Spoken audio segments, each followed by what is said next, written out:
Dear viewers, अब हम continue करते हैं अपना चैप्टर जो कि है nucleophilic substitution reaction on alkyl halide.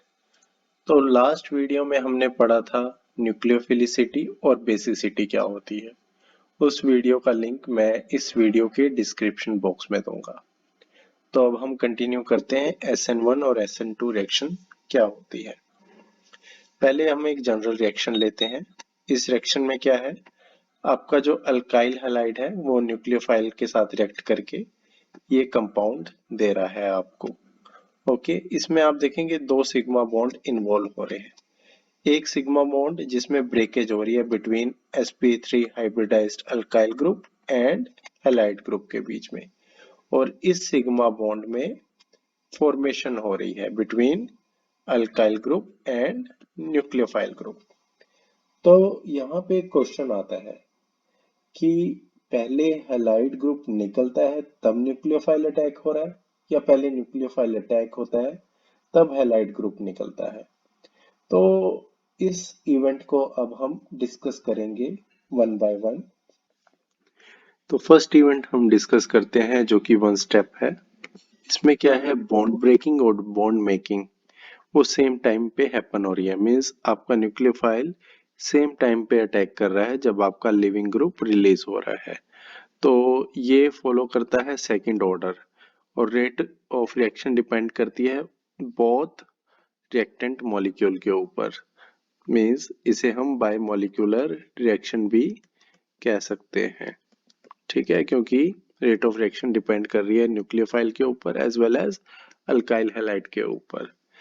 Second event है वो है टू स्टेप मैकेनिज्म है। उसमें बॉन्ड ब्रेकिंग पहले होती है और उसके बाद बॉन्ड मेकिंग होती है। मींस जब आपका लिविंग ग्रुप रिलीज होगा तो वहां पे आप एक कार्बोकटाइन जनरेट करेंगे। जैसे ही कार्बोकटाइन जनरेट होगा तो ये न्यूक्लियोफाइल आपके कार्बोकटाइन पे अटैक करके आपको फाइनल प्रोडक्ट देगा। तो इसमें रेट डिटरमाइनिंग स्टेप क्या है, रेट डिटरमाइनिंग स्टेप है अल्काइल हैलाइड से कार्बोकटाइन का फॉर्मेशन। तो ये यूनिमोलिकुलर रिएक्शन भी कह सकते हैं, क्योंकि रेट डिटरमाइनिंग स्टेप डिपेंड कर रहा है टोटली अल्काइल हैलाइड के ऊपर, क्योंकि जब तक हैलाइड ग्रुप लिखने का नहीं तो कार्बोकटाइन जनरेट नहीं होगा।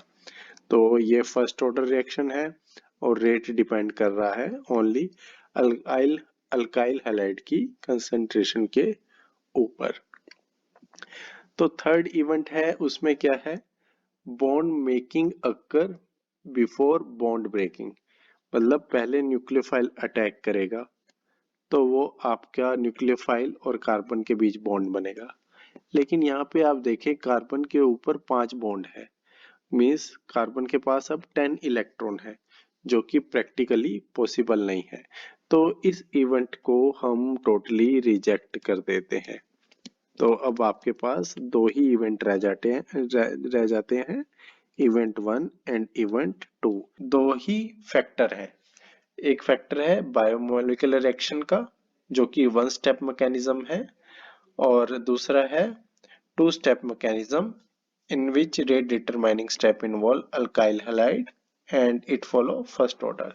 तो ये एग्जांपल दिए हुए हैं बायोमोलिकुलर रिएक्शन का। इसमें आप देखेंगे ब्रोमोमीथेन पे एसीटेट न्यूक्लियोफाइल अटैक कर रहा है, ठीक, और ब्रोमीन ग्रुप लीव कर रहा है। तो इसे कहते हैं SN2। SN2 means nucleophilic substitution and 2 means bimolecular। Bimolecular means both reactants are involving in the reaction and both reactant determine the rate of reaction। SN1 reaction का मीनिंग होता है nucleophilic substitution unimolecular. Unimolecular means rate determining step depend करेगा alkyl halide के ऊपर। जब तक इसका halide part नहीं निकलेगा तब तक ये न्यूक्लियोफाइल अटैक नहीं कर पाएगा। तो सारा का सारा रेट डिटरमाइनिंग स्टेप करता है इस अल्काइल हैलाइड के ऊपर। तो अब हम SN2 और SN1 को अच्छे से डिस्कस करते हैं। तो पहले हम डिस्कस करते हैं SN2 मैकेनिज्म।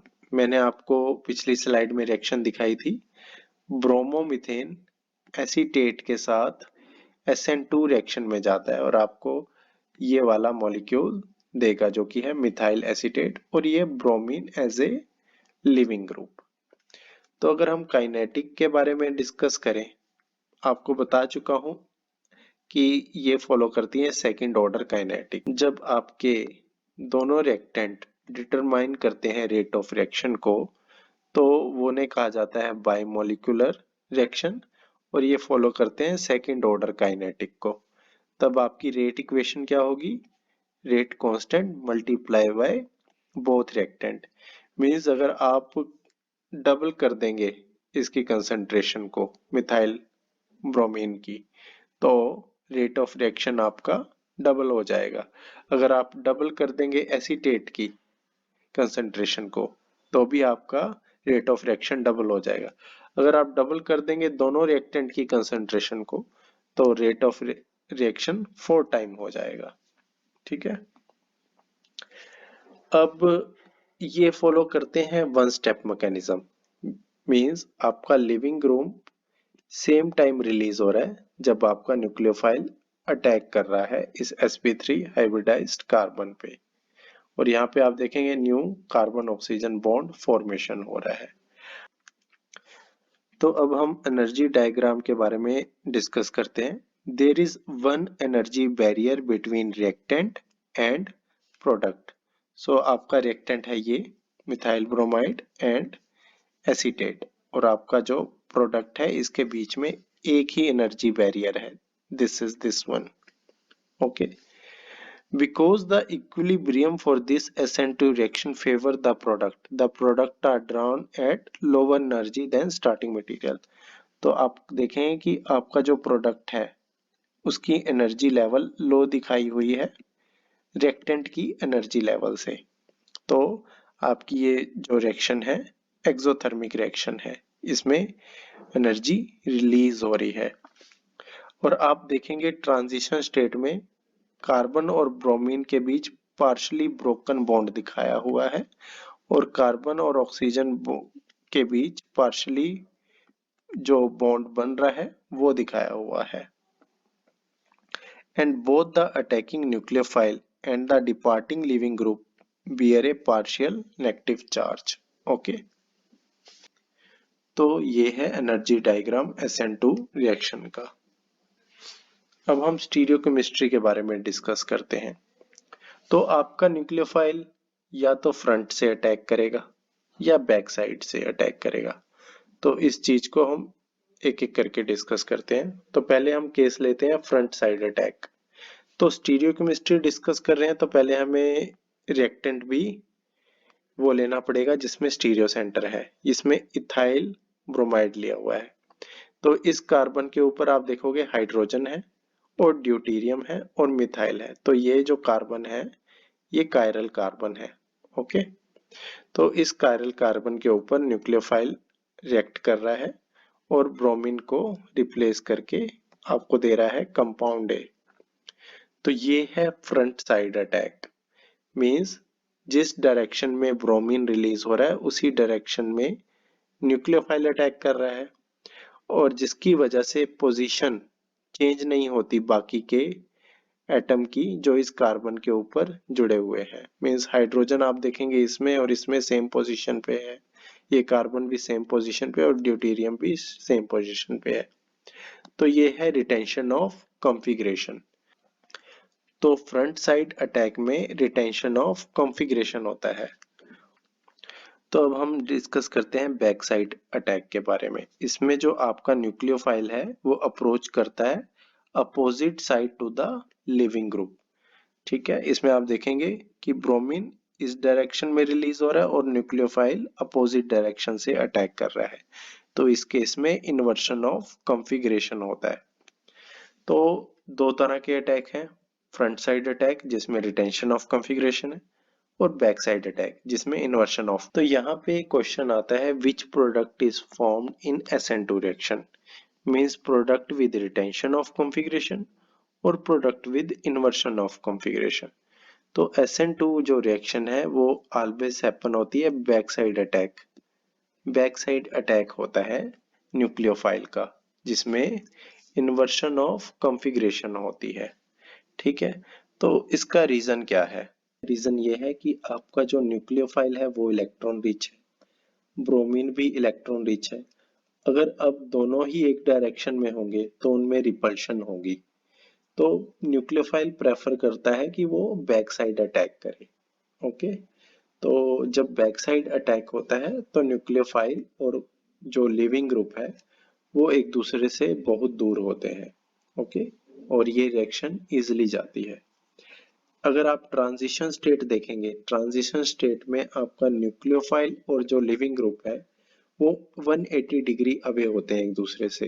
ये है ट्रांजिशन स्टेट। आप देखेंगे कि जो आपका न्यूक्लियोफाइल है वो इस लिविंग ग्रुप से 180 डिग्री अवे है। तो यहाँ पे मैंने कुछ एग्जांपल दिए हुए हैं इन्वर्शन ऑफ कॉन्फ़िगरेशन के। इसमें देखिए ये आयोडीन ग्रुप निकल रहा है एंड थायोल ग्रुप आपका बैक साइड अटैक कर रहा है और यहाँ पे इन्वर्शन ऑफ कॉन्फ़िगरेशन हो रही है। और सेम क्लोरीन इस डायरेक्शन में निकल रहा है और जो आपका OH नेगेटिव है वो यहाँ पे इस डायरेक्शन में अटैक कर रहा है। तो अगेन इन्वर्शन ऑफ कॉन्फ़िगरेशन हो रही है। तो यहाँ पे एक क्वेश्चन है कि अल्काइल ग्रुप का रेट ऑफ SN2 रिएक्शन पे क्या इफेक्ट पड़ता है। फॉर एग्जांपल आपके पास मिथाइल हैलाइड है, प्राइमरी अल्काइल हैलाइड है, सेकेंडरी अल्काइल हैलाइड है एंड टर्शियरी अल्काइल हैलाइड है। तो इसमें से आप देखेंगे SN2 reaction primary and methyl में ज्यादा हो रही है comparison to secondary and tertiary. तो इसका सिंपल सा आंसर है स्टीरिक हिंड्रेंस। जैसे हम एक लेते हैं ब्रोमोमीथेन। ब्रोमोमीथेन में न्यूक्लियोफाइल बैक साइड अटैक करेगा वेरी इजिली। ओके, और आपको प्रोडक्ट देगा। फ्रंट साइड अटैक क्यों नहीं होता, इसका रीजन मैं बता चुका हूँ कि न्यूक्लियोफाइल भी इलेक्ट्रॉन रिच है और ब्रोमीन भी इलेक्ट्रॉन रिच है, तो सेम डायरेक्शन से अटैक नहीं हो सकता जहां से लिविंग ग्रुप निकल रहा है।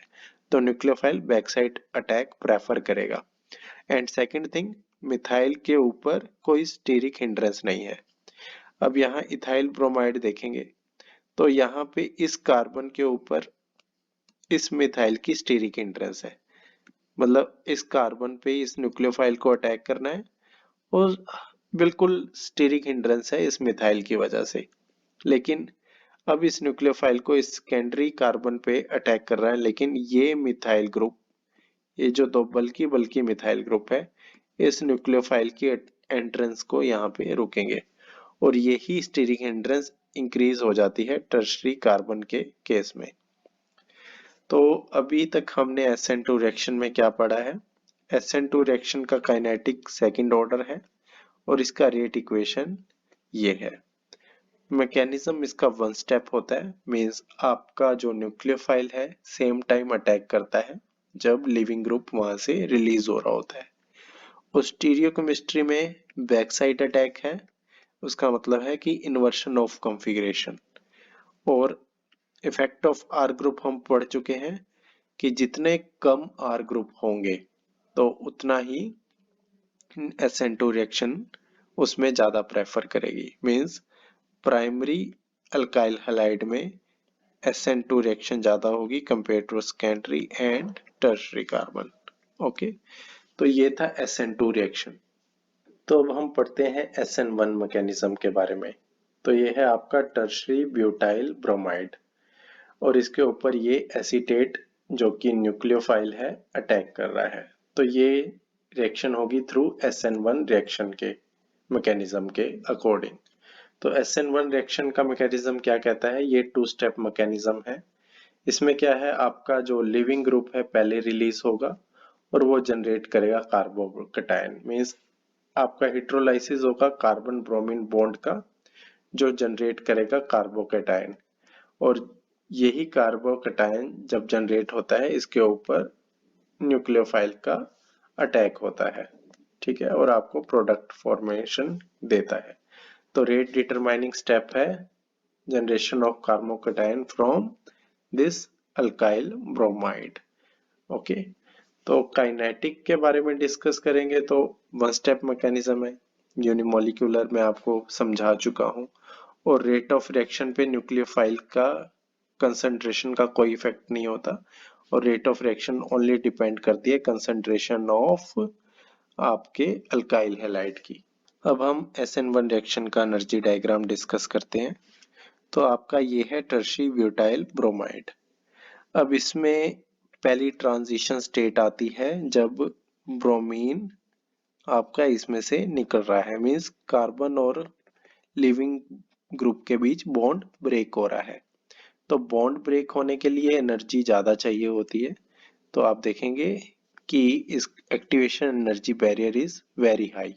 ओके, और ये है transition state at this peak. Okay, जैसे ही ब्रोमीन निकलता है एनर्जी रिलीज होती है और आपका कार्बोकटायन जनरेट होता है जो कि स्टेबल है compare to this transition state. जैसे ही कार्बोकटायन जनरेट होगा अब दोबारा एनर्जी लगेगी बॉन्ड फॉर्मेशन में, मीन्स आपका एसीटेट न्यूक्लियोफाइल अटैक करेगा इस कार्बोकटायन के ऊपर और आपकी ये ट्रांजिशन स्टेट बनेगी। तो ये आपका दूसरा एक्टिवेशन एनर्जी बैरियर है। और फाइनली जब ये प्रोडक्ट बन जाएगा तो ये आपको प्रोडक्ट देगा दिस वन। और ये एक्सोथर्मिक रिएक्शन है और आप देखेंगे प्रोडक्ट का एनर्जी लेवल कम है कंपेयर टू स्टार्टिंग मटेरियल। तो यही मैंने इस पैराग्राफ में डिस्कस किया हुआ है। You can check this line and confirm with this structure. Okay, now we will discuss stereochemistry of SN1 reaction. तो आपने देखा था कि कार्बोकैटायन की फॉर्मेशन होती है जब लिविंग ग्रुप रिलीज होता है। तो ये है कार्बोकैटायन। कार्बोकैटायन का जो ये कार्बन है ये sp2 हाइब्रिडाइज्ड होता है और ये एक ट्राइगोनल प्लेनर का स्ट्रक्चर देता है, ट्राइगोनल प्लेनर।